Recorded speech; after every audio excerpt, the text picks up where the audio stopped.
Just so we make sure we maintain on time, which we're already behind. So it's sort of like what time? What is the physical time? Okay, because I was told that we had to finish at 12:30 because we then go to lunch upstairs, and then promptly at 12:45, Ed Roberts is going to be talking, and so for some length of time.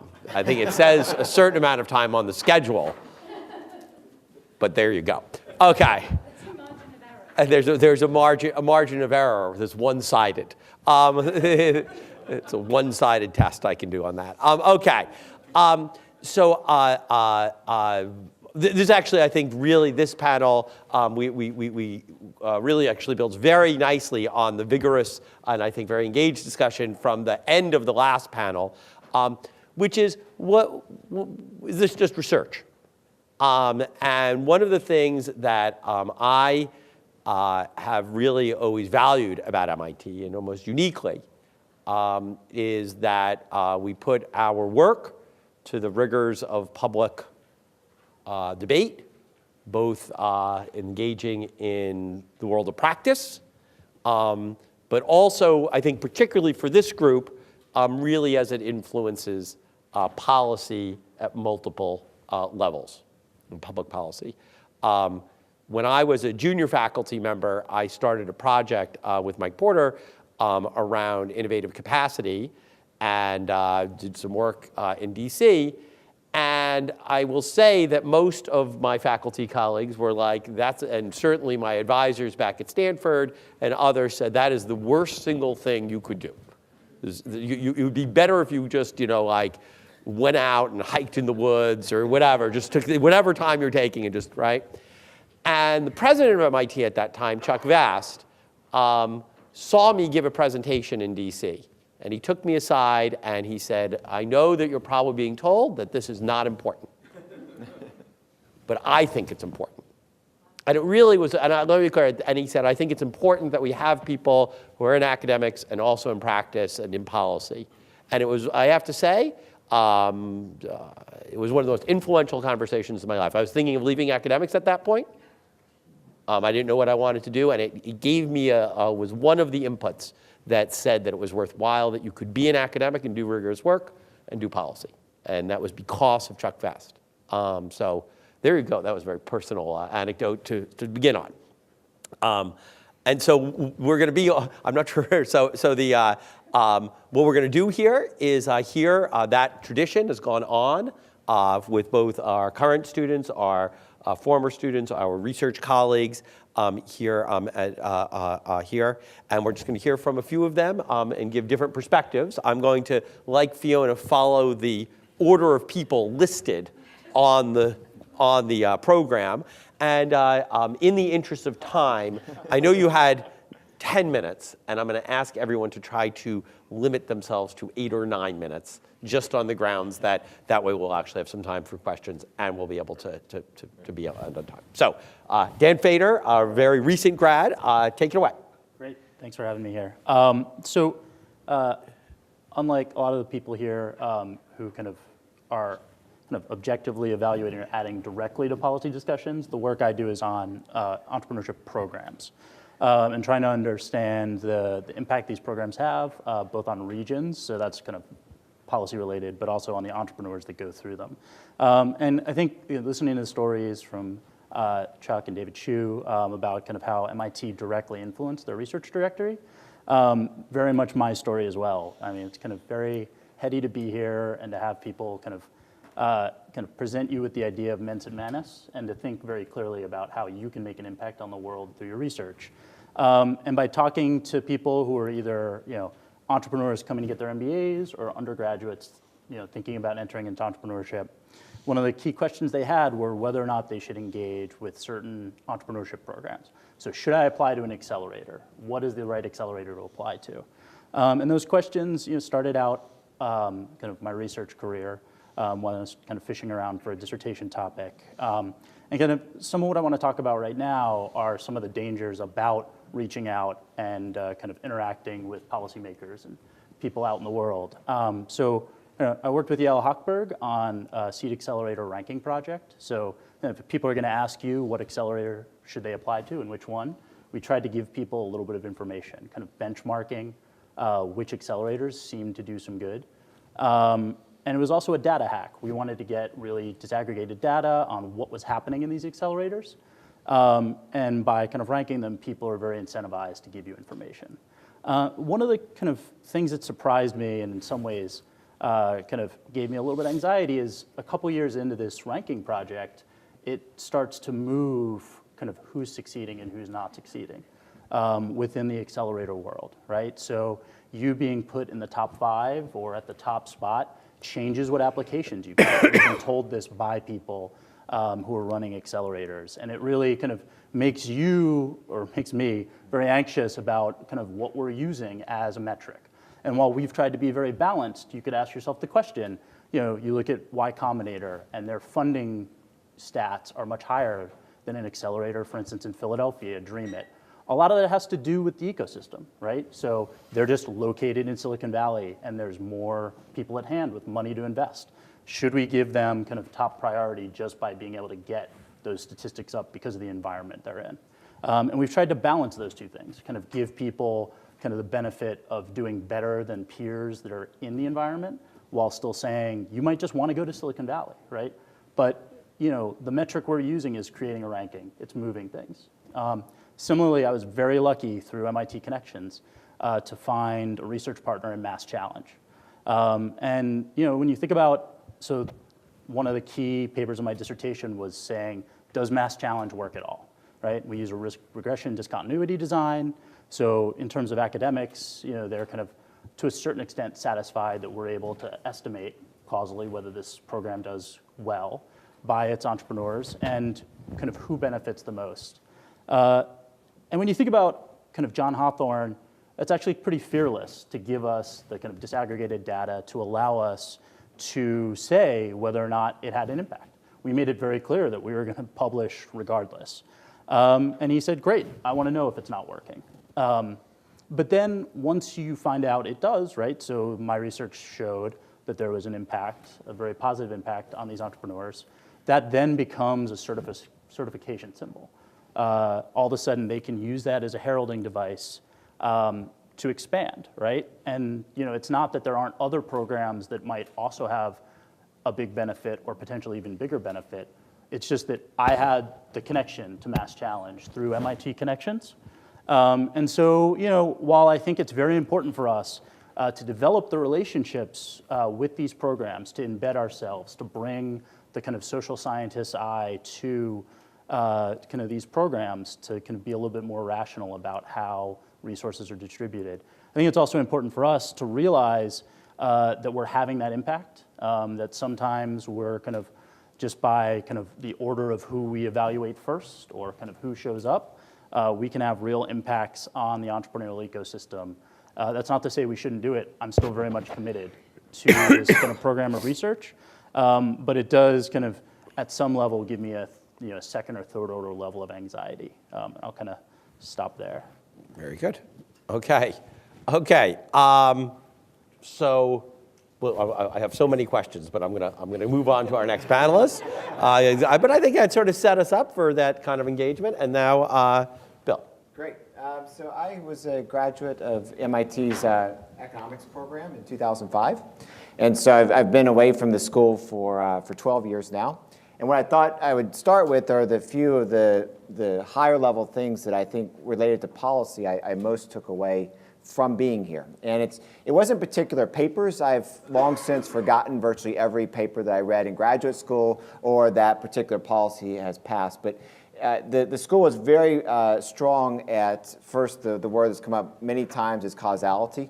Really like tattooing on your arm and your leg, that we had to understand the causal impacts of the policies that we're looking at. And also one thing that was particularly powerful and being brought to the forefront were the unintended consequences. So there could be causal impacts that aren't exactly what we intended as policymakers to have, and that could be due to gaming of the system. It could be just because we hadn't really thought of all the issues that we should go into it or similar. And the school was very good at bringing that part out. And then I think there are also sort of two I guess even higher level things that I really absorbed from the faculty that I was around in the program at that point, and that I hope I've learned at least apply a little bit to my own career. One is that we often start as academics with a very complex world, and we don't do a very good job of making it less complex.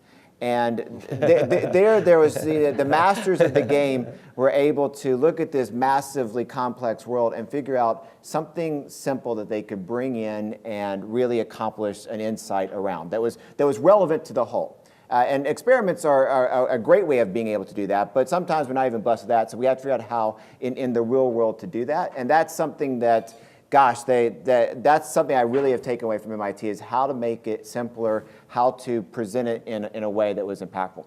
Likewise, on the presentation side, and as you're interacting with people outside of academia and policy and so forth, we tend to take far too much in there with us.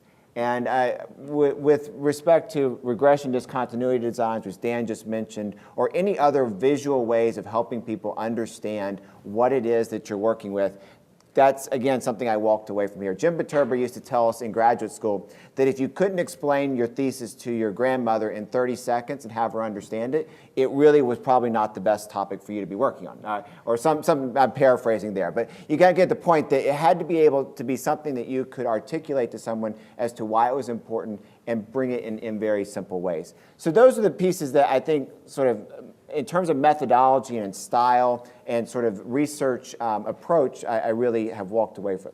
In terms of my own work and how that's connected into policy, I probably have two different buckets that I've worked in that are interacting in policy. And they've had, I think, quite different sort of trajectories or feels to them. One of them was around is around high school immigration. I've worked more on the innovation side of high school immigration, but it also connects into the entrepreneurship side. And that's a place where I guess on the positive, I can say that there's been policy interest, policymakers' interest. I can think of people yelling at me very loudly at times, cable news networks coming after me. But I can also think about people that I really respect on either side having actually read the work and felt they learned something from it. On the opposite side, if you ask me to point to you what the policy impact of that is, given that most of the programs haven't been changed in over a decade, there really has not been as much movement in terms of the actual policy. So it's a place where I think we're helping the world understand it better, but these are big things that take a long time to move and sometimes come in once in a decade type adjustments.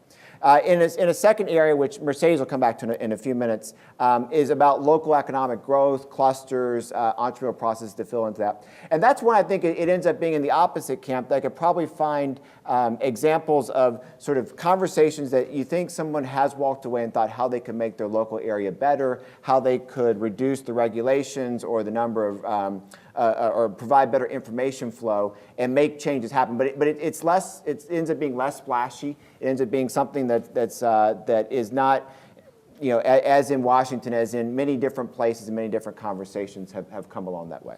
If I had to say for MIT going forward, I think first, keeping the rigor there is truly special. The experiments that have been discussed, also truly special. Policy needs to actually even embrace experimentation.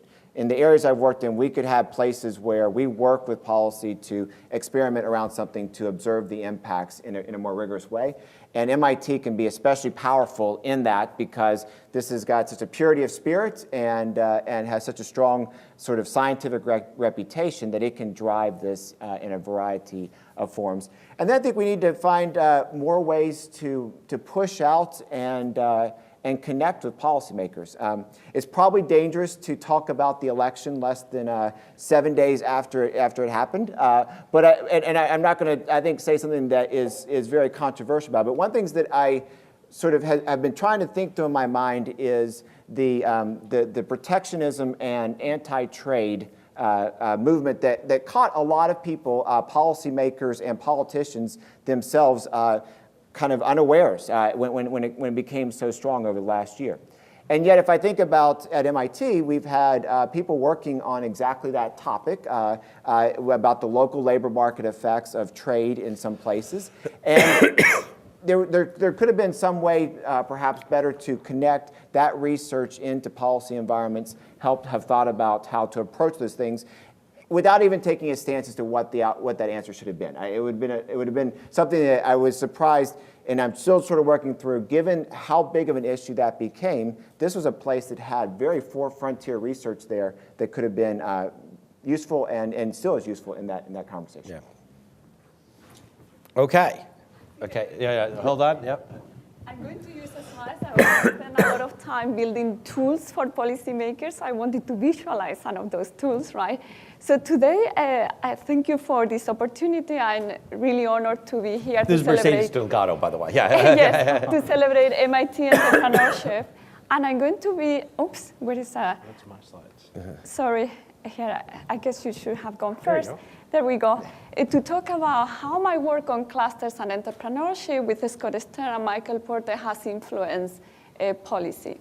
And the first thing I'm going to do is to define a cluster. Think of a geographical concentration of related firms, related industries, and supporting institutions that are going to be connected by many linkages. They're going to share skills, inputs, outputs, technology, knowledge. And perhaps a very iconic example is biopharmaceuticals here in Cambridge. We're part of a cluster, right? And MIT is going to be a centripetal force of that cluster. So in our work, we find that industries that participate in a strong cluster environment have a higher startup activity growth, both in terms of creating more startups, but also creating more employment. And furthermore, we found that if you have innovation within a cluster, that's also going to facilitate job creation. Our research got the attention of our policy champion, Karen Mills. Karen, at the time, she was the administrator of the SBA right after the Great Recession. And she took our work to the National Economic Council. She thought it was very rigorous work. And they all agree that this could be a very important tool to promote innovation, entrepreneurship, and job creation. As a result, they implemented two different federal policy initiatives. One is called the Regional Innovation Cluster. It started in 2010 and is active today with more than 14 projects. They also started the I6 program to promote innovation and entrepreneurship. That wasn't all. They realized that since clusters matter, we need better data. We need better tools to help policymakers, firms, and researchers do better decisions in terms of what is a good regional strategy, right? So we undertook a major project funded by the EDA. This was a very bold and optimistic project. It was a 4-year project to map all the clusters in the US, in every single city, in each county, over time, all right? And in doing so, what was very important is that we wanted to identify the unique comparative advantage of each location so that we can have regional strategies that build on those strengths. Here, you have the cluster composition of the Boston economic area, and in color, you have the clusters that are strong here. And probably you're not surprised to see information technology, medical devices, biopharmaceutical, but also financial services, also marketing and some business services, right? So why this is important? Because based on this information, we can emphasize investments that are going to exploit those advantages. For example, in the case of Boston, it makes a lot of sense to invest in nanotechnology. Why? Because it's in the intersection of all those strong clusters. However, it may be less sensible to invest in a video game hub, right? So maybe this is not the right city for video game, right? Now, what is also very important is that this tool, the US Cluster Mapping Project tool, can be used to answer important research questions about economic development and inclusive prosperity, innovation, and entrepreneurship. And let me quickly perhaps illustrate one of my most recent research projects where I look at whether or not clusters can improve job creation in inner cities. As you know, inner cities are economically distressed parts of a city. There is huge concentration of poverty and unemployment in these parts of the city. 30 million people live in inner city. That's 10% of the US population. Even in the Boston MSA, a very rich MSA, we have a huge inner city problem, more than 7 inner cities. In that map, the green area is the Boston inner city. It has a 30% poverty rate, all right?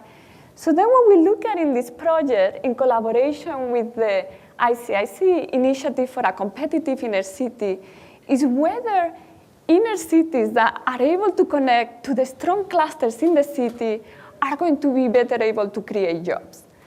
And we found that that's the case. If you're an inner city that is specializing in those activities that are in your nearby city, you're going to take advantage of that, and that's going to help job creation. Here in this graph, what you can see is the Boston inner city. The clusters in pink are the ones that have been able to connect, the inner city has been able to connect with the city. So for example, in financial services, in marketing services, in performing arts, perhaps not surprisingly, the inner city has been able to connect with the city. However, there are other clusters like information technology, biopharma, medical devices that are very strong in the city, but somehow the inner city hasn't been able to connect with those opportunities. And in terms of policy and in terms of research, there is an opportunity here for us. We do this for all the inner cities in the US, more than 300 of them. Perhaps to conclude, we've been talking about, okay, looking forward, what kind of tools and additional research we need, right? And if I was going to prioritize one, I will say we need more research to understand the resilience of an ecosystem, of the clusters and the firms in an ecosystem. Why? Because we're seeing more and more shocks. There are economic crises, there are policy shocks, there are natural disasters. So we need tools that allow us to identify whether there are imbalances in an ecosystem, in a cluster. Are we losing suppliers? Are we having a skill gap? You know, we don't have enough STEM maybe in some locations. What is happening with entrepreneurial quality?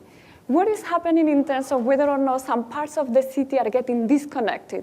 So tools that allow us to better understand the innovation ecosystem could be especially important for policy and for inclusive prosperity. Thank you. Thank you very much. And now if you can hand that over to Yes. Matt, but also bring it back all the way. Rewind a bit. Yeah, go. All of your. We have cooler pictures, though. Yeah, exactly. Okay. And then our final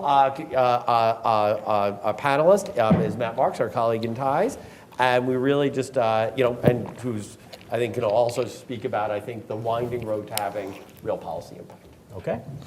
Thanks, Scott. So before I came back to academia a dozen years ago, I spent about 10 years in 2 startup companies. One of those is an MIT spin-out just up the road here, and the other was out in Silicon Valley. And working in Boston, I managed teams in both places. And I found something different, which is in Boston, I could treat my employees as resources, kind of expect them to be there. Whereas in California, it's more of an open labor market. And we had a saying, which is you never stop hiring somebody in California because they can always leave. And I came to believe that that might have something to do with a very idiosyncratic characteristic of employment contracts called non-compete agreements.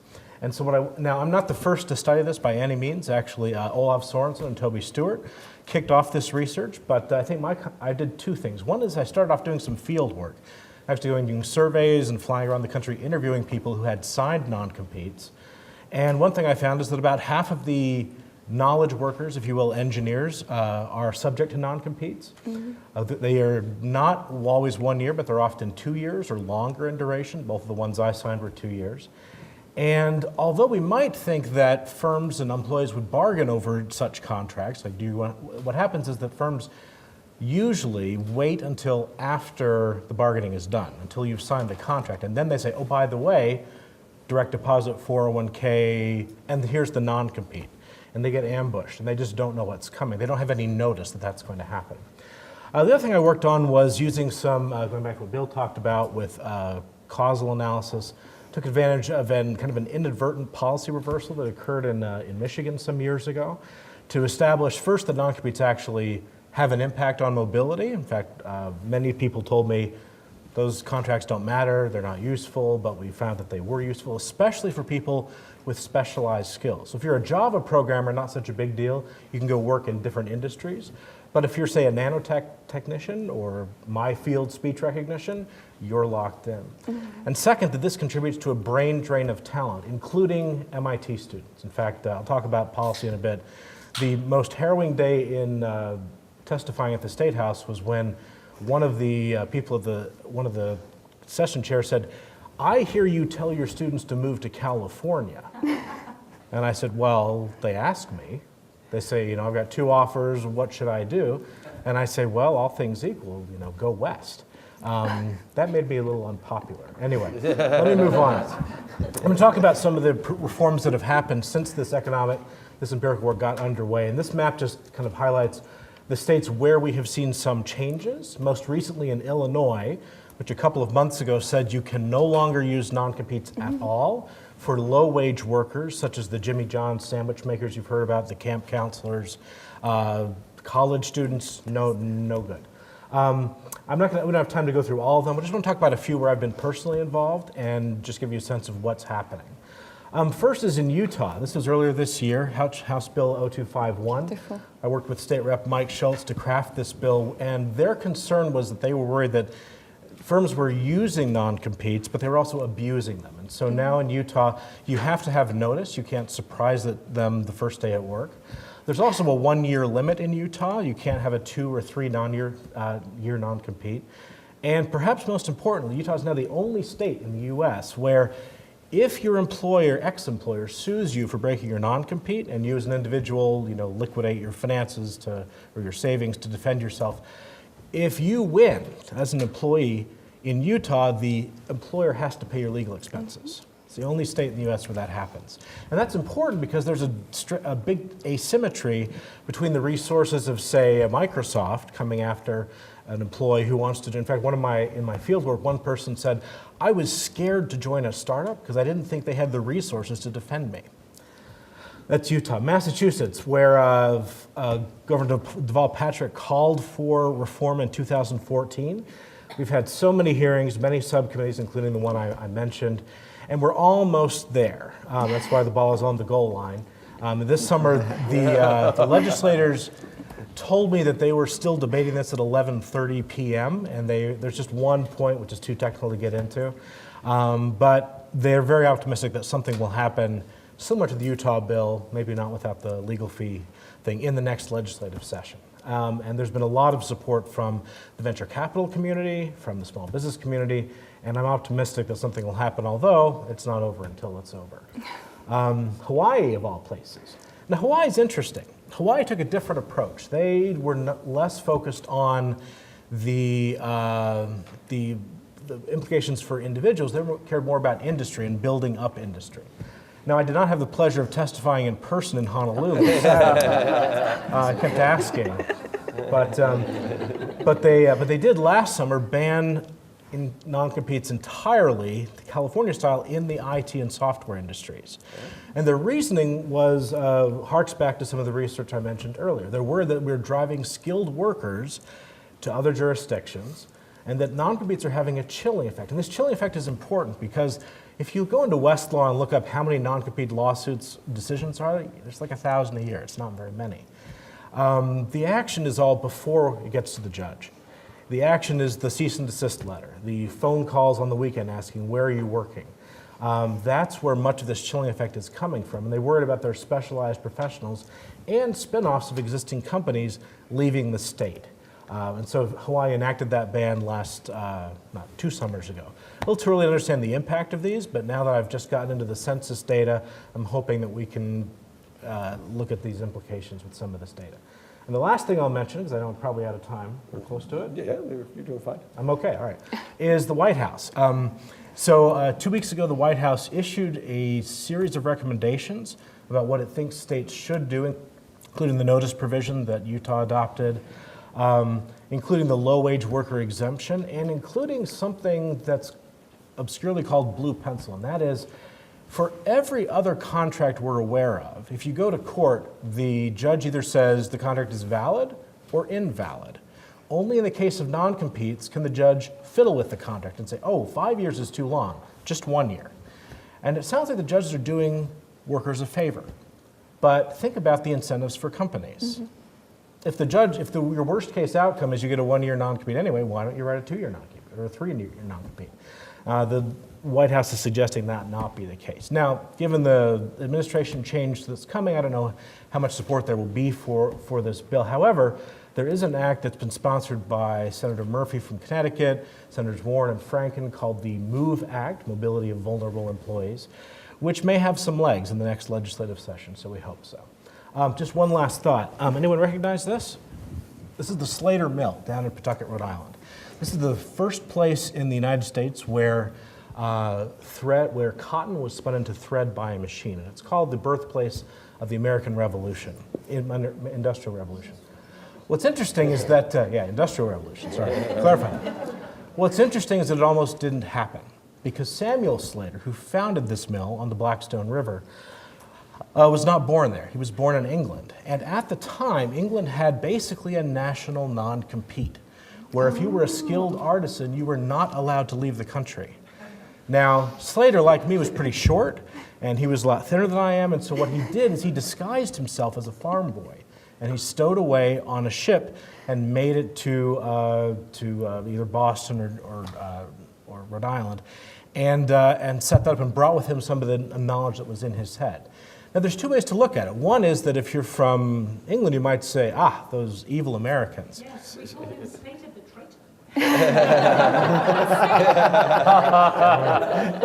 It all comes back to non-competes. And then the other question is, well, okay, maybe that's better for one party, but what's the overall welfare impact? And I think I don't think anyone, including myself, has nailed the kind of welfare impact of non-competes at the broad macroeconomic scale. But I think that some of the abuses that we've seen and some of the policy changes that are happening indicate a path towards a more open labor market, as we're seeing in California, and then we'll see what happens from there. So thanks. Okay, very, very good. No, thank you. And what I'm going to do is I'm going to pose one or two questions, then we'll open it up if that's okay. So I wanted to go back to something that the bill, I think, started out with or had within his remarks that I thought was, that certainly resonated with me, which was that there are two types of impact that research has on policy. So the first is, like Mercedes was talking about, where we have the paper at exactly the right time. That was exactly the question that had been raised in the last meeting. And our paper was the ammunition that the advocate then brought in to pass the policy. Whether or not that was good or bad, you could decide, but there was a direct connection between paper and policy. The second, which I think in, for example, clusters, even around employee mobility, certainly around entrepreneurship more generally, is more about just putting it on the minds of top-level decision makers, right? It's sort of, people have a generally positive view of entrepreneurship and innovation. There isn't, it's fairly bipartisan type situation, but it's also true that it's also not what they think about. It's one of the last topics for most senior level decision makers. Even at a place like Commerce, even at a place like Treasury, certainly even within the Senate and various congressional committees and the state legislature, this is the bill they debate last at 11:30 at night, right? Even though it became. And so I guess one thing I would just ask you is, maybe just looking back at your own experiences and how you've been thinking about things, is sort of which one, in other words, how should we think about what's the best way to engage? One is to get things on the agenda, the other is to really be doing policy studies. Do you see what I'm saying? So I'm going to go back to you, Bill, and maybe because you prompted the question with me.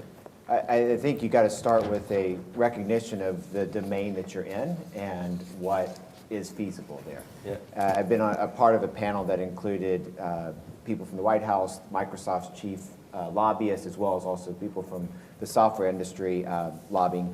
And everyone on the panel agreed that any notion, which is quite typical for academics kind of engaging in policy, that we're going to start doing immigration engineering just doesn't reflect any reality. So we're not going to ever move to a system where we change it every year or something like that. We are a once-in-a-decade level reform. Yep. So if you're in that environment, I think you can take an approach that says we're going to build up a body of evidence to work towards being informed when that moment comes and being a part of that conversation. It also means you may be, and I'm certainly this way today, far less willing to engage in whatever the latest bill that came out 6 months ago that was going to do something, because frankly, over 12 years, many of those things have come and gone, and it's not going to be the one that connects there. So in the immigration area, until we have comprehensive immigration reform, this particular high-skilled immigration is not going to be impacted.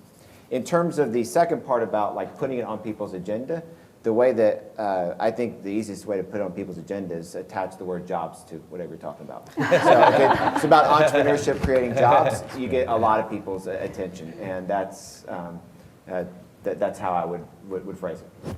Mercedes. So what I will add to that is actually, as a researcher, take the time to talk to the policymaker. Go to conferences that are centered on policy-related topics, because not only that they're going to learn from you, you often learn a lot from them. I'm now collaborating, writing a project with Karen Mills, and I'm learning a lot from her experience as a policymaker. Also, as they learn about your work, they're going to email you and call you. Take the time. So for example, a few weeks ago, I got a call from the Department of Energy. We want to map clean technology. Can you help us define clean technology? Can MIT help us define that? And water technology. So I think a lot of put the time, because it's actually absolutely worth it. Matt? What's that? Oh, for me.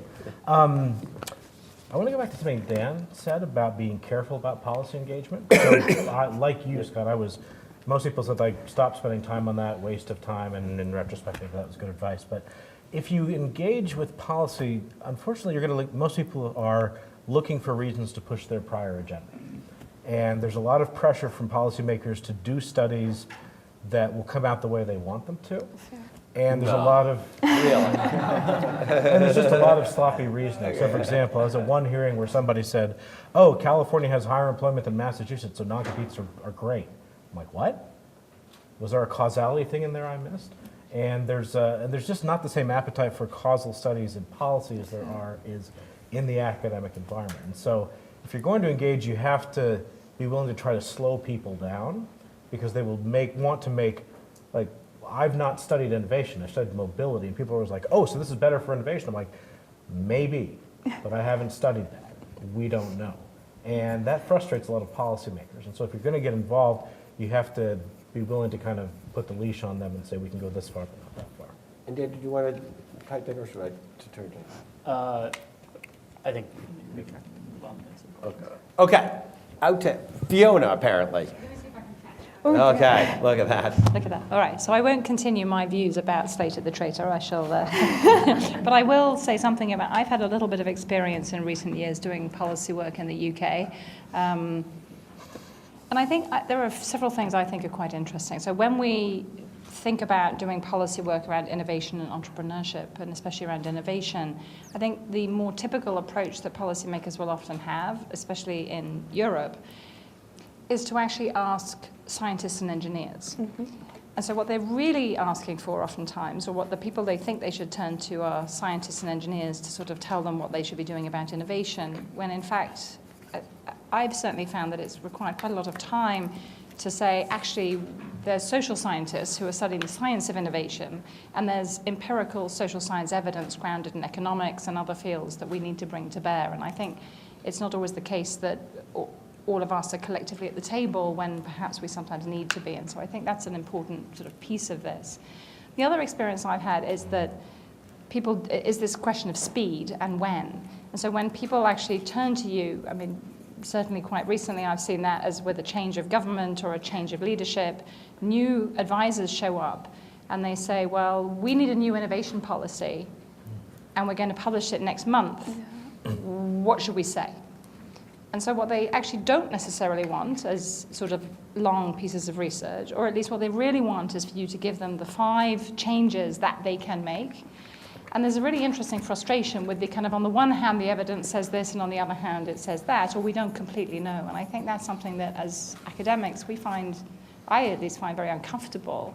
I also realize that quite often the kinds of studies that we do for academic purposes that sort of meet the criteria of the journals that we like to publish in and so on don't always answer the kinds of questions. And so finding that intersection of stuff that's really great scholarly work, but is also actually sort of useful in a more immediate sense, I think can be very hard.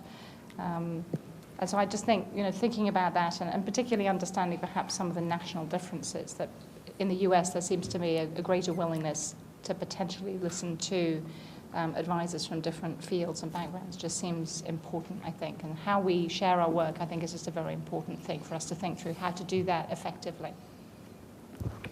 Other questions? Sandy? Yeah, believe it or not. Okay.